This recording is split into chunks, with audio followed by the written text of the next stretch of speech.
This here is my video tutorial on how to replace the thermostat that burnt out in my Frigidaire Gallery microwave oven that's custom built.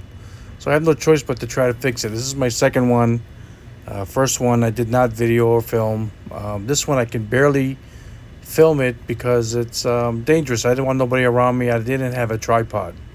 So I begin by removing my microwave, taking it out, unscrewing the outer cover. Those are star screws, by the way, not Phillips. So then I show the fuse, and the fuse is not burnt out.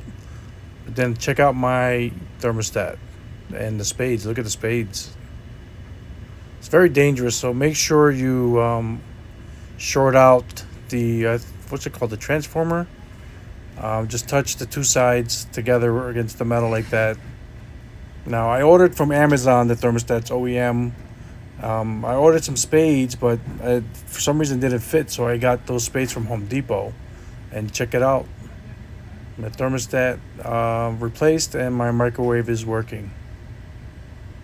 I hope this video helps you because I had to do this on my own. There's no tutorials out there, no videos out there, and it's pretty much straightforward. Just be safe and make sure you short out the transformer or whatever it's called. And ordering the parts was from Amazon. They're original. And the spades, again, hopefully they work great because they're just the cheap stuff. As you can see, my microwave is done. It's fixed. And I hope this video has helped you out.